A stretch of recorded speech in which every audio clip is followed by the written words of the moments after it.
Hey, what's up? How's it? Aloha, welcome to Culturize. It is me, Makani. Thank you so much for joining us. This is a space that we've created to share culture, whether it's ethnic, whether it's social, whether it's native. And we always believe that if you understand a little bit about cultures, we're all going to be better off. And of course, because we are in Hawaii, and when we create space and we share mana'o and share ike with our guests, we like to create the space for ourselves.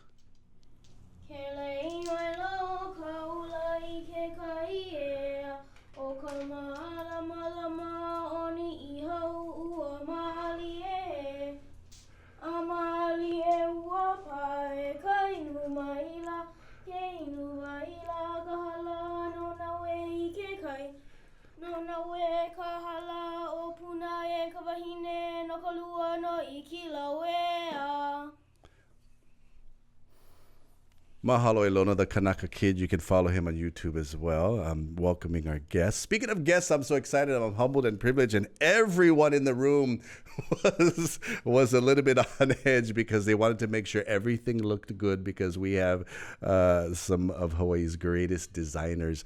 I want to introduce Nakeʻu, Awai, and Kian. How are you folks? Aloha.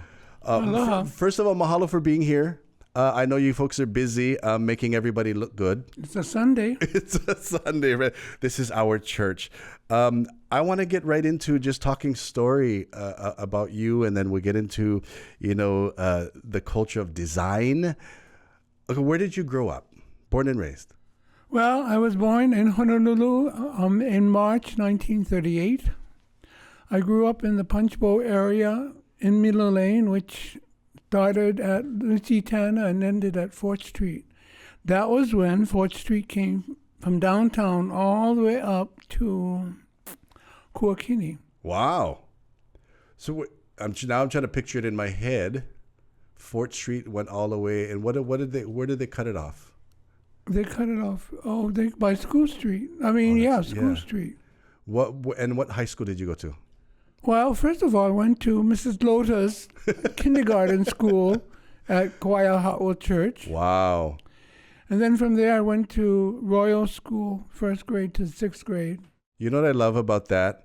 A lot of people ask where you went to high school. You went straight to Mrs. Lota's kindergarten to Royal. But isn't Royal School called something else now? No, it's still Royal.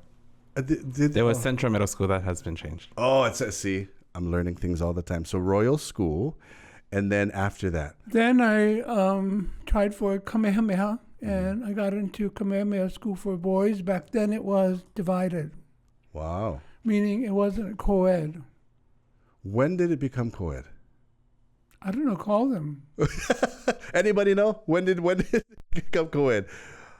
Look, everybody's Googling it now. So I went to Kamehameha when it was ROTC uniform every day. Wow. Shining buckles, shining shoes. You had to have the hat on when you were not in a covered area. So you had to go to ROTC. It was part of the school every day. Wow. What was it? What was it like? Hated it.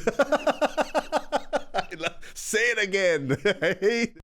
The reason why it's so far on the Culturize podcast, we have got a lot of Kamehameha School students that have been here. When did you start Kamehameha School? 19. What grade? 7th. 7th grade, and then went all the way to graduation. So when you grew up in Punch Bowl area, what was it like back then growing up? Well, there were several Kamehameha School bus stops where you got the bus to go up to Kamehameha School. So you had to travel by the bus line. So I had to get the Paoa bus and go downtown and then transfer to when the stop was in Kalihi bus, or when the stop was at where Camp Shopping Center and Kapalama School is. Then it was the School Street bus. And then finally get to school. And then get on the bus from Kamehameha School and go up to campus. Was it the same? What time did you start? Or what time did you get up? I don't remember. Too early? Yeah. After Kamehameha School, so while you were there, and for those that are watching, we know you've become a designer. When did you, in Kamehameha School, did you know what you wanted to do after school? No, after you graduated? because I was with the Kamui, the school newspaper. Mm-hmm. And when I became a senior, I was one of the co-editors. There was a Wahine who was the other co-editor because, school for girls, school for boys. So when I left Kamehameha, I was going to go into writing correspondence. Wow. Went to the University of Washington in Seattle. I was there for 4 years, but then I left correspondence and went into drama. And now a lot of people, those of you that they don't know that you were in drama, that you were in theater. Yeah.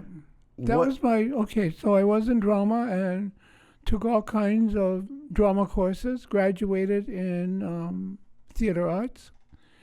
Then after graduation, I went east. Wow. So if you're joining me, we're going to continue to talk about that. We're sitting with Nakeʻu Awai, and we're talking about what he was doing before designing, before all these things, and growing up in Punchbowl. This is how we do it. We're sharing culture right here in Culturized. Bringing you what matters. Viewers can receive the Star Advertiser Digital Full Access subscription for just $9.95 per month. Go to staradvertiser.com and click on subscribe. Use the code AHAITHING. For all your money needs, Hawaiian Financial Federal Credit Union is here for you. Visit HIFICU.com. Hey, what's up? How's it? Aloha. Welcome back to Culturized. It is me, Makani. Thank you so much for joining us as we share culture, sitting with Nakeʻu Awai. And we're just kind of talking stories, sharing stories with us, because when you get to sit with people like him, it's amazing. And of course, off camera, it's funny because Uncle says, "Where's that boy?" Is that your son? I said, yeah, he'll bring him over here. So Kanaka Kid, you're going to have to sit in on this one because, so those of you that are watching, it's a very, if you guys agree, it's very cultural to sit when there's mana'o, where there's knowledge being shared. That's what we have to do, right? We have to sit and just absorb and kilo. So you're going to have to hang out with us, all right? See? So we're getting back to talking story. I'll go theater. So after Kamehameha, you were going to go into correspondence in writing, but you ended up in theater. The University of Washington, Seattle. What made you go into theater? Oh, because it was easier courses. It's easier course. It really was, more so than correspondence. Wow. So I didn't want to have to struggle. So I switched to drama because drama people got good grades and they hardly did anything. I mean, you hear that? Yeah, good grades and didn't do anything. You're opposite. You do nothing and good. No, you get good grades. So you left Washington. You went straight to the East Coast. Yeah, because I after I graduated, I got hired by a that company in where the Steuben glass comes from, Corning ware, Wow. Corning ware, the women, dishes. Corning ware from the past, Corning ware. Okay. Corning ware also did Steuben glass, that's those wonderful glass, thick glass things. They had a theater in Corning, New York, which is upstate New York, and I got hired to be an apprentice. So I went east, went up to Corning, and worked the summer in Corning Summer Theater, where we constantly knocked down and built sets. And if you got a chance to, when you audition, you might get into a show production, because every week was a new show with a new star. You know how they don't have it here, but on the mainland, they have theaters that have weekly new shows. Yeah, so I was there for the summer, and then most of the people at Corning had gone to D.C., and they said, if you're going to continue to drama, suggest you go to Catholic University in D.C. So I followed that route. After summer, I went to Catholic University, but I discovered that D.C. was a southern state, and it was still a southern state. So when I lived in D.C., traveling by bus, you got on the bus, the blacks went to the back, the whites sat in the front. And the fact that I don't think they knew who I was. I was just or going to what ask I you. was. So they probably figured I was mulatto. Right. You know, like with moreno, mulatto. I was not welcome there. I felt very uncomfortable. So on Christmas break, where we had to leave campus, took the Greyhound, went up to New York City, fell in love with New York. New York will always be my favorite place of residence.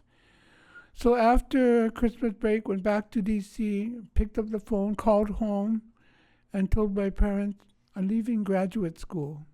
What? What are you going to do? I'm going to move to New York. What? What are you going to do there? Live. They hung up because what could they say? Son was so far away, and I determined I was going to move to New York. What was it like coming from Punch Bowl, local boy, Kamehameha School, straight to New York? You fell in love with it, but did you have the same problems that you had? Like how you said, at the time, racism was prevalent. New York was already, Progressive. Was very integrated because of the Puerto Ricans, What? West Side Story.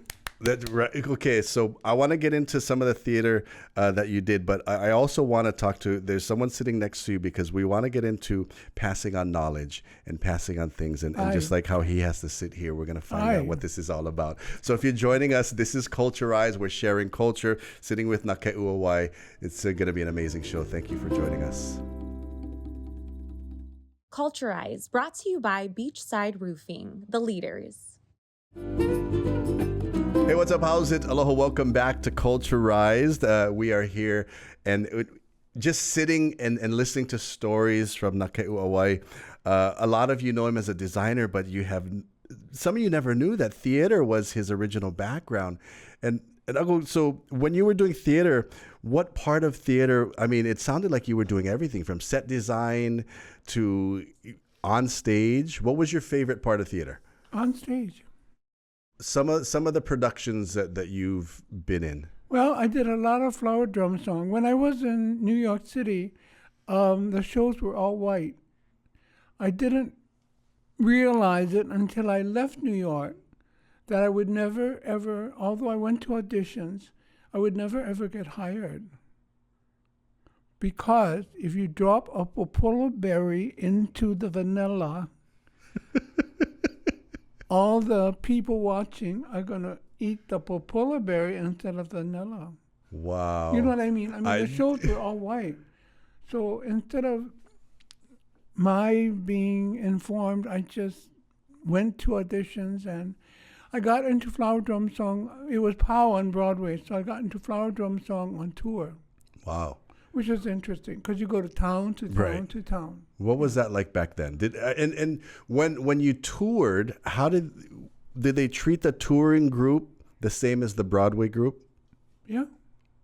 So you guys are spoiled. It's like, well, back then. Yeah, it was 1 week in Ohio, 1 week, so it was just 1 week in a town, and you pack up, you go to the next place, rehearse with the musicians, do the show, then you travel on. Where I was going to say the strangest place you've ever been to perform, but how about your favorite place, or both? Well, what I discovered was that the Kenley Players were in Ohio.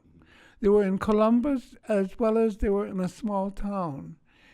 And word got around the company. Hey, the owner is a hermaphrodite. What? What the hell is a hermaphrodite?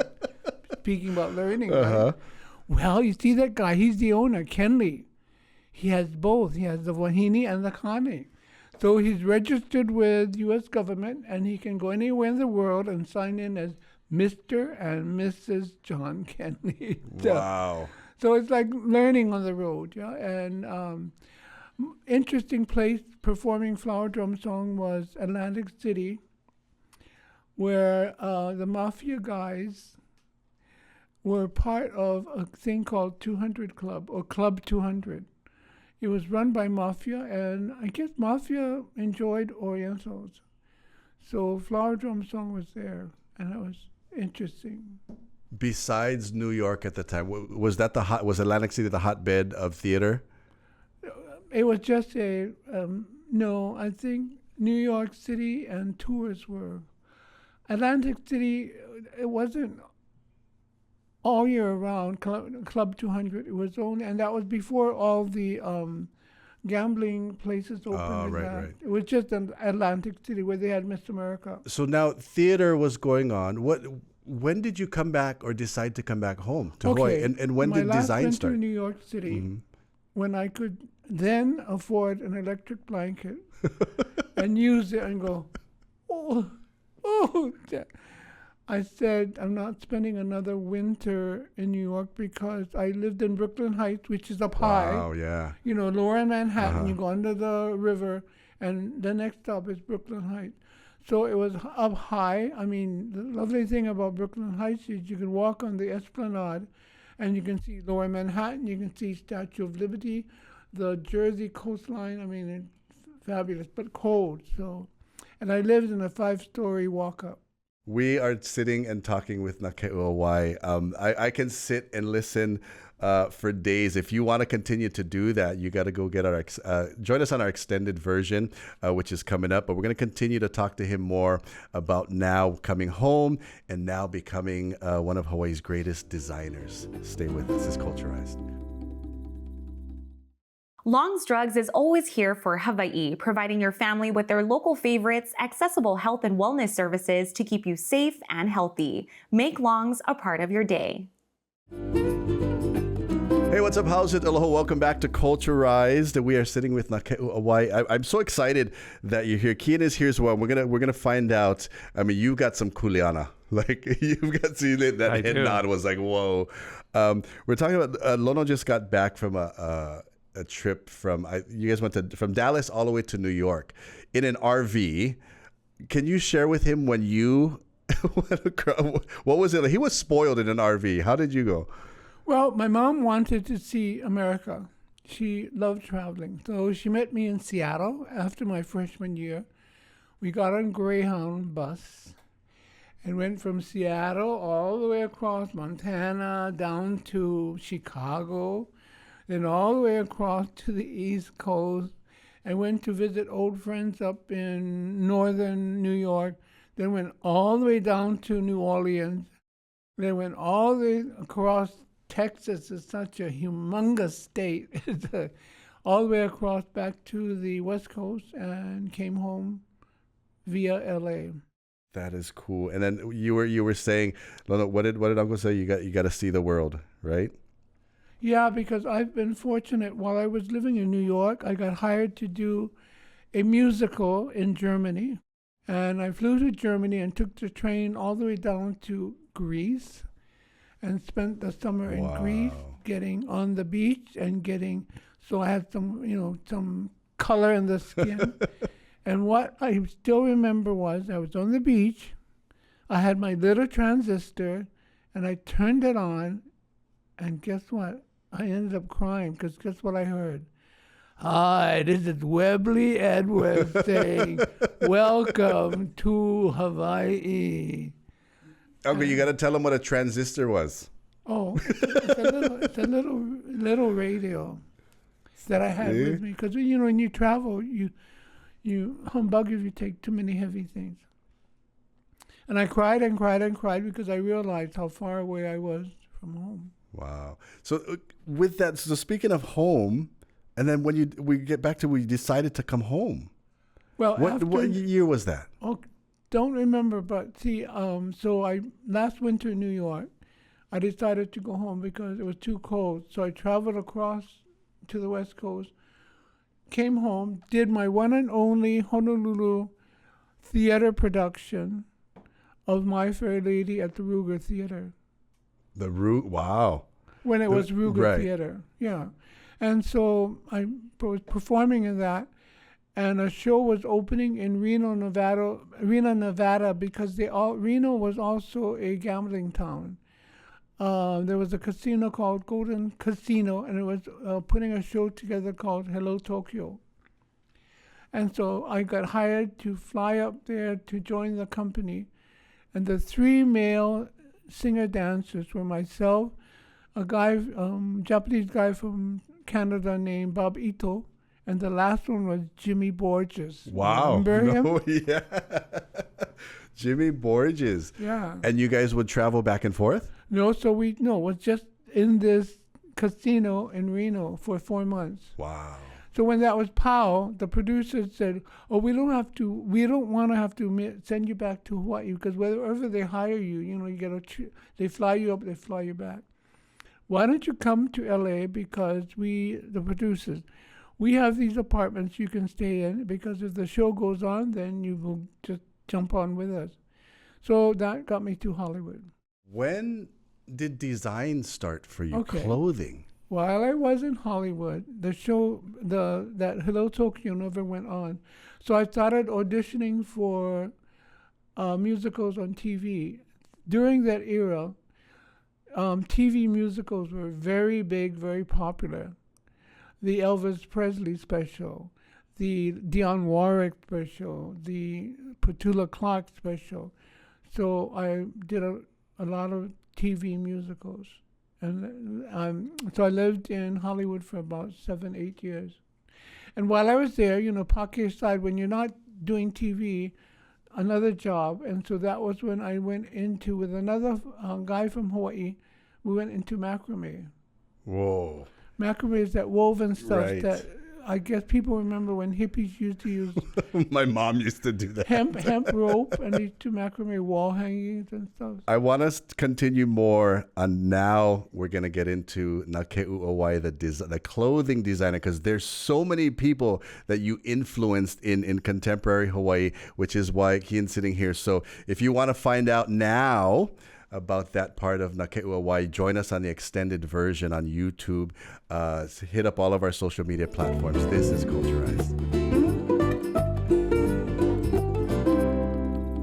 Hey, what's up? How's it? Aloha. Welcome back to Culture Rise. If you're joining us, if you watch this on TV, now you're on YouTube watching the extended version. We're sitting with Nakeʻu Awai.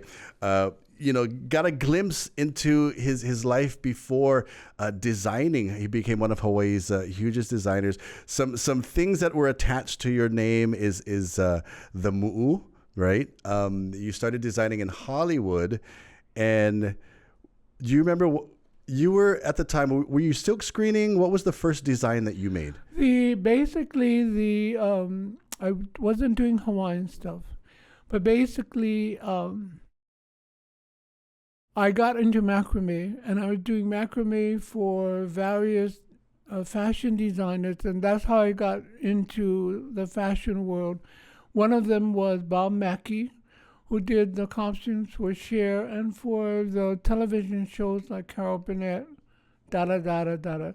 So Bob Mackie was one designer that I did macrame for.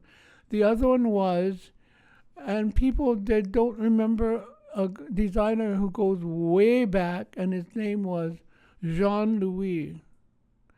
And when they go, who? And I go, well, when you see all those old Hollywood movies and Lana Turner movies, and the credits will go, gowns by Jean Louis, which is Jean-Louis. Wow. And then they go, oh, yeah. So we did macrame for him.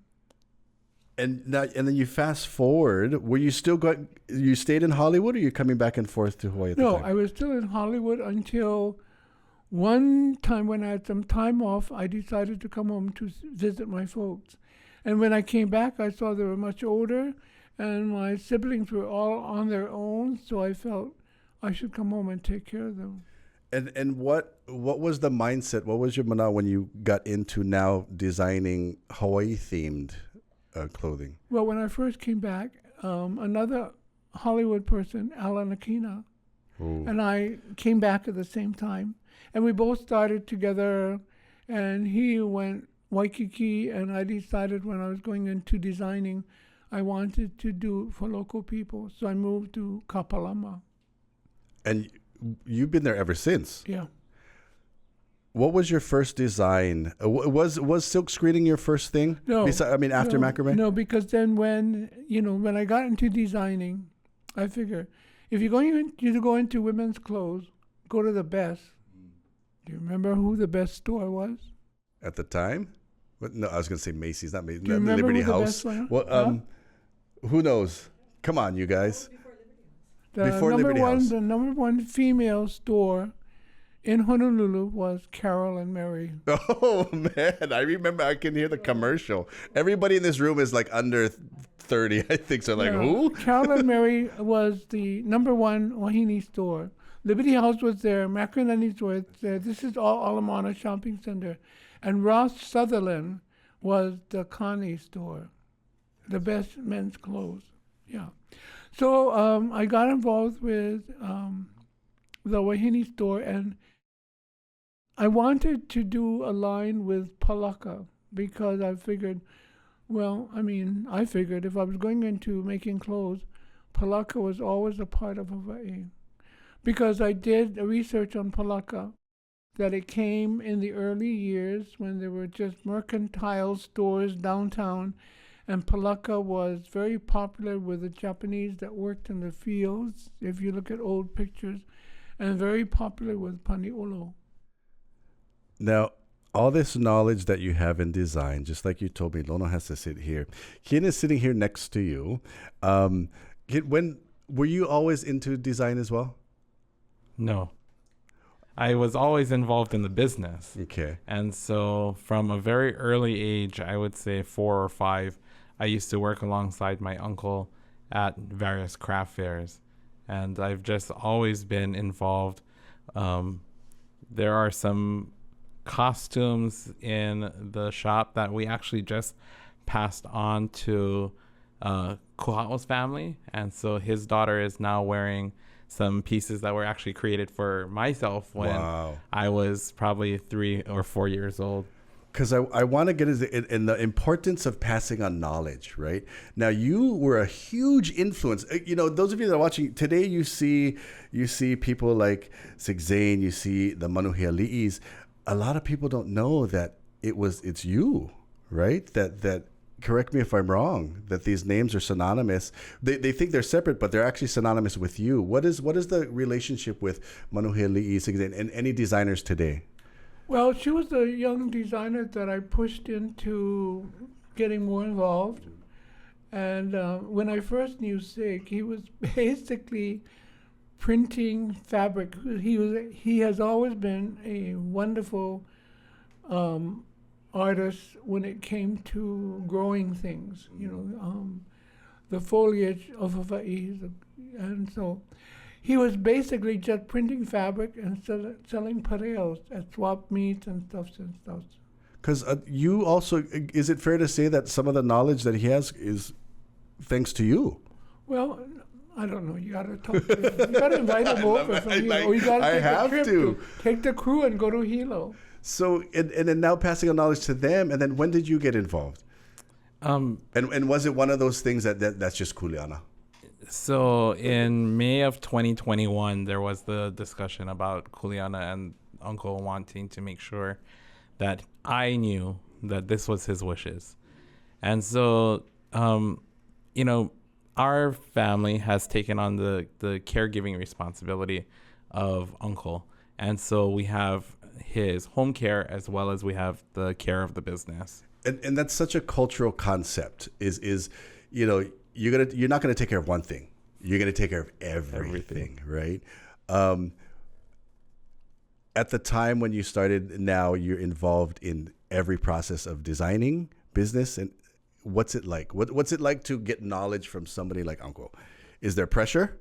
Oh, I think there's definitely pressure, especially, last week we spent the entire week with 15 other Native Hawaiians and people of very vast knowledge of our culture. And there is major kuleana around making sure that the brand and his designs continue over and beyond Uncle's time with us. And so that's sort of become my torch and rolling out things like digital artwork. Prior to my arrival, that never existed. The fact that still silk screening it's almost not a lost art, but the how much at the time, what was the largest amount of fabric that you would silk screen? And would you do that at the shop? What do you mean? So when you made them, when you made designs, how would that- Uncle's foray really was on sketching and staging productions in order to sell his merchandise. Silk screening was always an outsourced process for us. When Uncle first started, he would actually have to cut his own patterns. So the desk that everyone has come to know that sits in the shop today is actually half of the cutting table in which Uncle basically built his business off of initially. Are you designing now? We have a team. So I don't have a design background. I have a much more business, marketing, and finance background than I do a design background. But I have come to love working with our friends and our family. And, I actually had a new client text me over the weekend saying, I hope that we can become friends and personally involved in getting to know each other. I said, just to let you know, most of our clients are family. I mean, in the sense that we understand what's happening with their lives over and beyond just the interchange of commerce. And so... Such another cultural concept. I know you guys are extremely busy. Mahalo for making time, both of you being here. The importance of sharing stories and, of course, more importantly, sharing knowledge, passing it down and passing it on. Continued success in your kuleana. Thank you. Definitely want to bring you back to talk some more story because I love that you're like a walking encyclopedia of entertainers and entertainment. So if you're joining us, this is Culture Rise, sitting with Nakeʻu Awai, the next generation. He's got kuleana kian. This is Lono, and we are Culture Rise.